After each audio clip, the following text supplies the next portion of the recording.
इतना पानी ना छोड़ दे और इस तरह इसका टेक्सचर बहुत अच्छा आता है। दही को तेज़ आंच पे मिक्स करने से इसकी बहुत ही अच्छी सी ग्रेवी बन जाती है, क्योंकि लाहौरी कढ़ाई में ये बिल्कुल सूखी नहीं होती, इसमें थोड़ी सी ग्रेवी होती है, इसलिए हम इसमें टमाटर, प्याज और दही डालते हैं।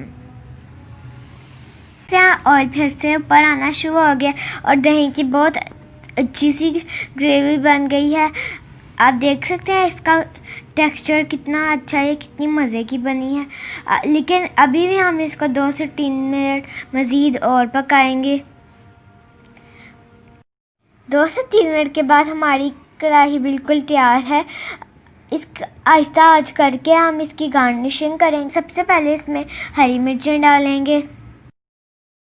अब इसमें बारीक कटी हुई अदरक डाल देंगे। अदरक के बगैर तो इसका मज़ा ही नहीं आता, ऐसा ही है ना।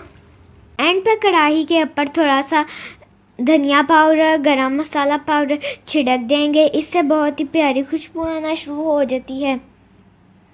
लास्ट पर हम इसमें फ्रेश धनिया के पत्ते डाल देंगे और आंच बंद कर देंगे। अब ये सर्व होने के लिए तैयार है।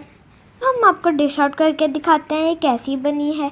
ये बहुत ही मज़े की बनी है। आप इसका टेक्सचर तो चेक करें, कितनी मज़े की लग रही है। आप इस कढ़ाई को नान, पराठा, चपाती, तंदूरी रोटी किसी के साथ भी खाएं, बहुत मज़े की लगेगी। आप इस रेसिपी को मस्ट ट्राई करें और हमें कमेंट में बताएं आपको ये कैसी लगी है। अगर आपको ये पसंद आई है तो आप इसे लाइक करें और शेयर करना तो बनता ही है ना।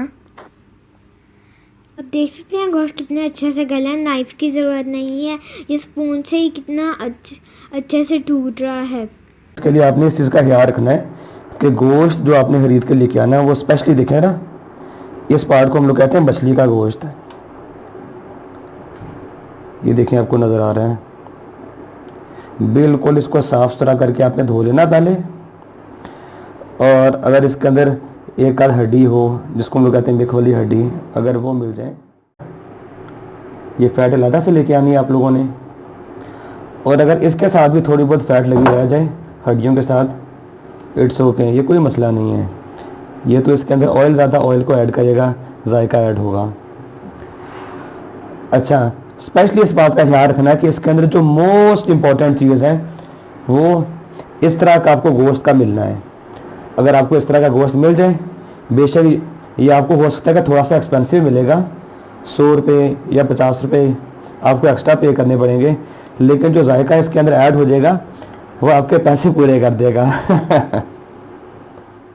देखें बोटी का साइज मैंने कितना रखवाया है, इस चीज़ का बड़ा स्पेशल ख्याल रखना है। बोटी का साइज ज़रा लार्ज होना चाहिए, छोटा साइज नहीं करवाना है इसका। सारे का सारा मछली का गोश्त है ये। मुझे तो अभी से भूख लगना शुरू हो गई है। और इसके अंदर मिख वाली हड्डियां आपने डलवानी है, ये देखें जरा।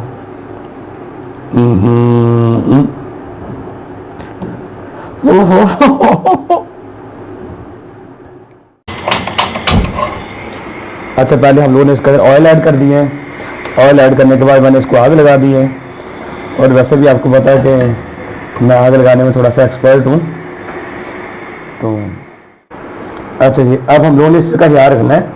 ऑयल हम लोगों ने सिर्फ ऐड किया इसके अंदर तकरीबन हाफ कप, इसलिए क्योंकि उसके अंदर मैंने फैट से भी डलवाया हुआ है।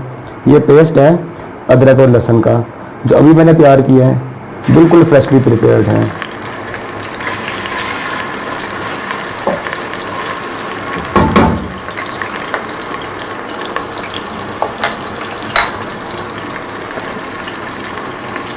इसको हम लोगों ने हल्का हल्का सा ब्राउन कर लेना है। हल्का स्पेशली ध्यान रखना है कि इसको हमने बहुत ज़्यादा ब्राउन नहीं करना, हल्का हल्का ब्राउन हो जाए तो ठीक है। बाद में जब हम लोग हांडी पकाना शुरू करेंगे ना, हांडी तो होती फिर इसके अंदर तैयार हो जाएगा ये। अब गोश्त इसके अंदर मैं ऐड करने लगा हूँ, निहारी का गोश्त।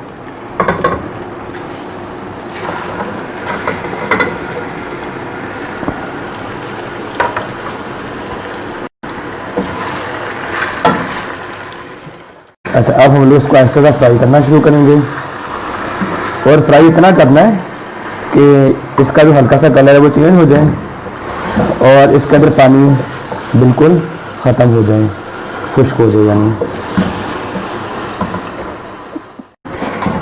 ये देखें जी, इसका कलर थोड़ा सा चेंज हो गया है। अब मैं आपको वो सीक्रेट चीज़ बताने लगा हूँ जिसको आपने राज ही रखना है, किसी को बताना नहीं आप लोगों ने। अगर आपने बता दिया फिर सबको पता चल जाएगा। और वो जो सीक्रेट चीज़ है वो निहारी मसाला, ये आप लोगों ने इसको इसके अंदर पूरा डाल देना है।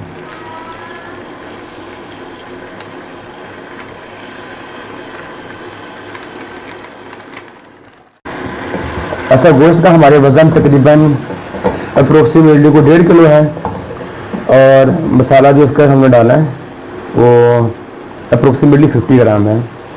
अप्रोक्सीमेटली 50 ग्राम है जी। और हड्डियाँ और जो फैट है वो इसके अलावा है।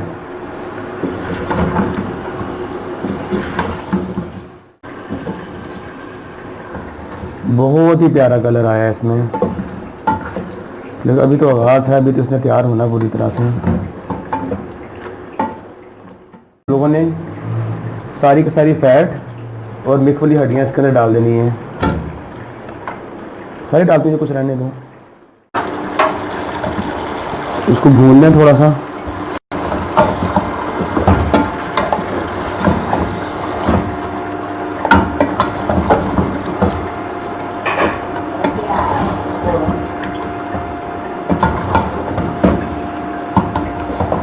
और इसके अंदर तकरीबन ये 1.5 लीटर पानी हमने डालना है।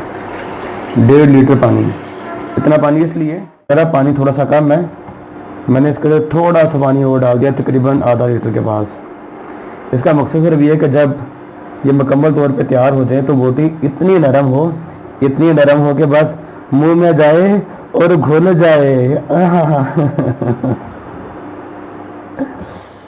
प्रेशर कुकर 40 से 45 मिनट तक के लिए। 45 मिनट हो गए हैं जी। मुझे लगता है कि सॉफ्ट हो गया गोश्त। जरा एक बार मैं चेक करके देखता हूँ।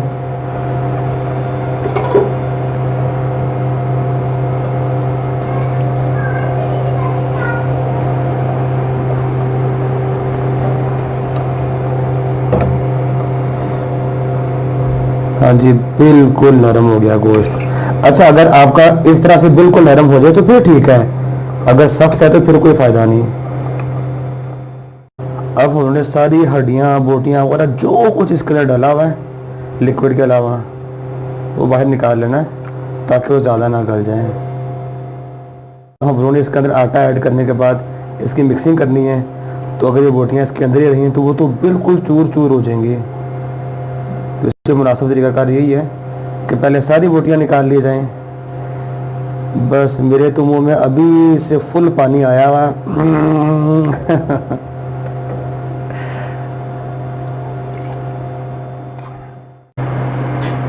सारी बोटियाँ मैंने बाहर निकाल ली हैं।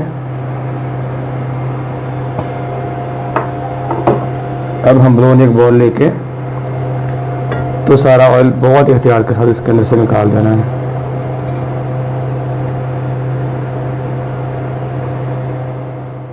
इसका मकसद सिर्फ ये होता है कि जब दूसरे स्टेप में हम लोग इसके अंदर आटा डालेंगे तो आटे के अंदर तो सारा ऑयल अब्जॉर्ब हो जाता है, फिर वो उसकी लुक जिस तरह से होती है ऑयली थोड़ी थोड़ी सी वो नज़र नहीं आती है। अच्छा, अब हम लोग इसको थोड़ा सा बेंड कर लिए ताकि हम लोग सारे का सारा ऑयल इसके अंदर से निकाल लें। तो जब हम लोग इसको प्रेजेंट करना हो, एक साइड पे भी इसको हम लोग सेव कर लेंगे, और जब इसको एंड पे प्रेजेंट करना होगा तो इसको ऊपर डाल के देंगे तरीके में। बेंड इसलिए किया गया थोड़ा सा ताकि सारा का सारा ऑयल हम लोग बाहर निकाल पाएँ। ऑयल मैंने इसके अंदर से सारा निकाल लिया, ये पीछे ये रह गया। ये देखिए जी। अब ये देखिए जी, हम लोगों ने इसके अंदर आटा ले लिया, 1 कप लाल आटा। तो स्पेशली इस बात का ख्याल रखना कि सफ़ेद आटा, मैदा या जो होता है कॉर्नफ्लोर वो इसके अंदर ऐड नहीं कर देना। अब इसके अंदर तकरीबन ½ ग्लास के करीब ये देखिए ज़रा हाफ ग्लास के करीब हम लोग इसके अंदर पानी डालेंगे ताकि इसकी एक बहुत अच्छी सारी पेस्ट बन जाए। मैंने स्टार्ट कर दी है, लेकिन आपको नज़र आ रहा है कि पेस्ट अभी इतना अच्छा नहीं बन रहा था, तो मैंने थोड़ा सा पानी इसके अंदर और ऐड करना है। ऐड करते जाएंगे और इसको ताकि इसकी बहुत अच्छी पेस्ट बनती जाए। ये तो मुझसे टाइम नहीं गुजर पा रहा, मैं कह रहा हूँ बंदे जल्दी से तैयार हो। इसकी आपने बहुत अच्छे तरीके से मिक्सिंग करनी है। ये देखें जी, अभी इसकी मिक्सिंग होती जाएगी ताकि जो हार्ड पार्ट है गुठलियाँ वो बिल्कुल ख़त्म हो जाएं। इसकी बहुत अच्छी पेस्ट बन गई है जी, ये जो हमें रिक्वायर्ड थी उस तरह की बन गई है। अब इस स्टेज पे चूँकि हम लोगों ने इसके अंदर आटा ऐड करना है, आटे की पेस्ट बन चुकी थी जो कि अभी मैंने आपको दिखाई थी पहले भी। तो आग बिल्कुल आहिस्ता कर देनी है इसकी आंच।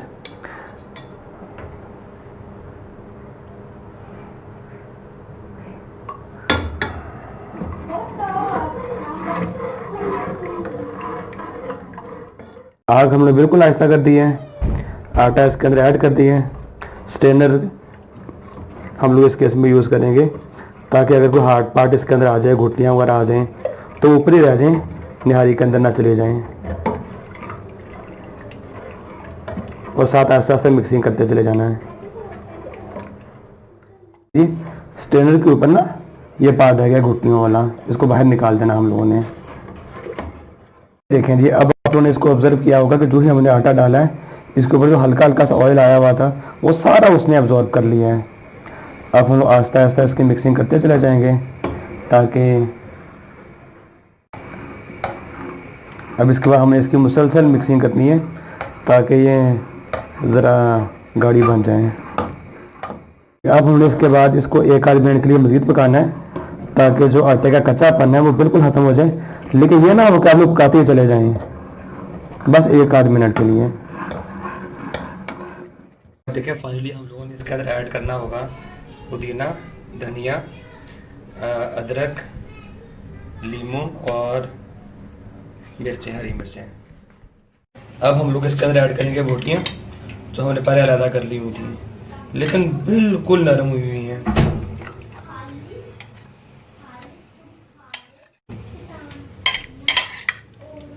और इंशाल्लाह ताला जब आप लोग ये ट्राई करेंगे फैमिली में तो आप लोगों को बहुत मज़ा आएगा। जो भी बंदा एक बार खाएगा वो बार बार आप लोगों की तरफ आना चाहेगा। ये मैं आप लोगों को बता रहा हूँ कि होटल्स वगैरह में, रेस्टोरेंट्स वगैरह में किस तरह प्रेजेंट की जाती है।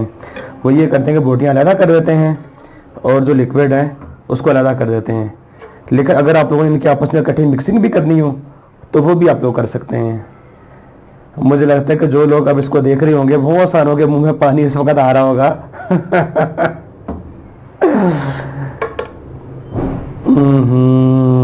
बहुत ज़बरदस्त।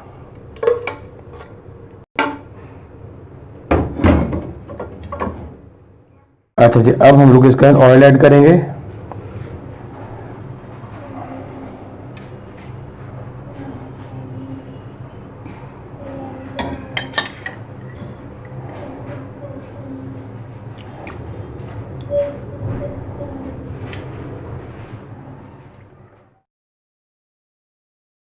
लें जी, निहारी हमारी पूरी तैयार हो गई है।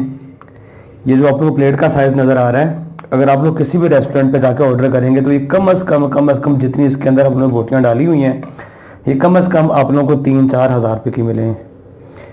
तो लेकिन इसके ऊपर हमारा जो टोटल खर्चा आया 1 to all सारी चीज़ें मिला के वो तकरीबन कोई 1,000 रुपये के लगभग आया है, जस्ट 1000। आपको ज़रूरत पड़ेगी वो ये है। बीफ में बोंग का गोश्त लिया है, ये हमने इस तरह से बड़े बड़े पीसेस करवाए हैं और साथ में फैट भी ली है। बोंग का गोश्त हमने 2 किलो लिया है और चावल 1 किलो।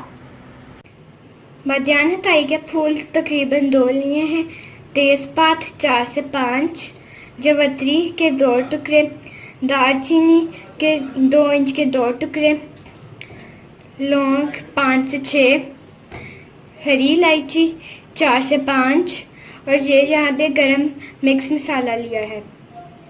इन सारे मसालों को हम बीफ के अंदर डाल देंगे। सूखा धनिया 4 टेबलस्पून लिया है, सौंफ 2 टेबलस्पून ली है, इसको भी हम बीफ में डाल देंगे। प्याज लिया है, यहाँ पे लहसुन और अदरक। अब नमक डाल देंगे इसके अंदर हस्बे जायका। अब इसके अंदर अंदाजे के हिसाब से पानी डाल देंगे, क्योंकि 2 किलो गोश्त है और 1.25 किलो चावल है। पानी डाल दिया है। अब इसको इतनी देर के लिए प्रेशर लगाएंगे कि गोश्त गल जाए। 40 मिनट के बाद हमने प्रेशर खोला है, क्योंकि बोटी का साइज़ थोड़ा बड़ा था तो इसे ज़्यादा टाइम लगा है। अगर आपकी बोटी का साइज़ छोटा है तो ये ओनली 30 मिनट लेगा। वैसे भी बोन का गोश्त गलने में ज़्यादा टाइम लेता है। अब हम आपको दिखाते हैं कि गोश्त कितनी अच्छी तरीके से गला है। यखनी तैयार हो गई है। आपने यखनी और गोश्त को अलग-अलग कर लेना है। अब एक देचके में 1 कप ऑयल डालना है और 1 अदद बड़ा वाला प्याज इस तरह से काट के डालना है। प्याज का कलर थोड़ा थोड़ा ब्राउन होना शुरू हो गया है। अब इसके अंदर ताज़ा कुटा हुआ लहसुन अदरक का पेस्ट 1 टेबलस्पून डालेंगे। अब लहसुन को भी थोड़ा सा पका लेंगे। यखनी में से जो गोश्त अलहदा किया था उसको इस तरह से एक प्लेट में डाल दिया था। अब इसको ब्राउन किए हुए प्याज में डाल देंगे और इसे फ्राई करेंगे। अब हम इस गोश्त को बिल्कुल हल्के हाथों से फ्राई करेंगे, क्योंकि ये गोश्त बहुत ज़्यादा गला हुआ है। बीफ को भूनते हमें 2 से 3 मिनट हो गए हैं। आपने भी इसे बस इतना सा ही भूनना है। अब इसके अंदर हम डालने जा रहे हैं दही जाएगा इसके अंदर 1 कप। ये अच्छी तरह से फेंटा हुआ है। अब इसको भी हम बीफ के साथ मिक्स कर लेंगे। दही थोड़ा सा पानी छोड़ेगा, लेकिन अब इसके अंदर हम थोड़े से मसाले डाल लेंगे। अब इसके अंदर हम 4 से 5 तेज वाली हरी मिर्चें डाल देंगे।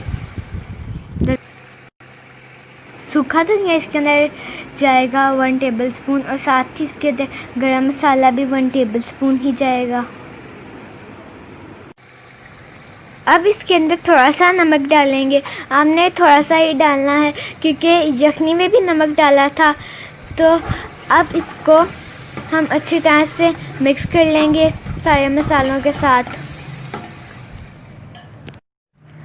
अब इसके अंदर यखनी डालेंगे। आपने देगचे के ऊपर एक छाननी रखनी है, ताकि जो हमने यखनी के अंदर मसाले डाले थे वो इसके अंदर ना जाएं और अलहदा ही रहें।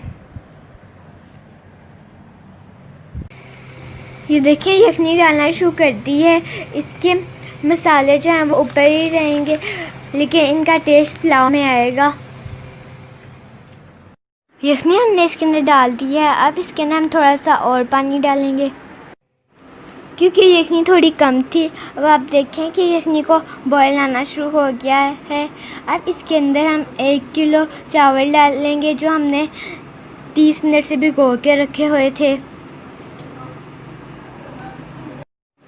चावल डालने के बाद हम इसे ऊंची आंच पे छोड़ देंगे और चम्मच ज़्यादा नहीं चलाएंगे।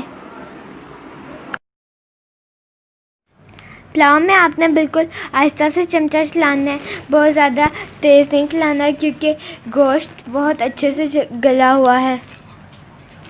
दम लगाने से पहले जब काफ़ी पानी खुश्क हो जाए तब इसके अंदर डालेंगे 5 टेबलस्पून हरी मिर्चें भर के। हमने क्योंकि कोई स्पाइस नहीं डाली तो इसी वजह से पुलाव में इसका टेस्ट आएगा। अब हम इसके अंदर मोटी कुटी हुई लाल मिर्च 1 टेबलस्पून डाल देंगे। दम लगाने से बिल्कुल पहले इसके अंदर 4 टेबलस्पून लेमन जूस डाल देंगे। इससे बहुत ही अच्छा टेस्ट आता है।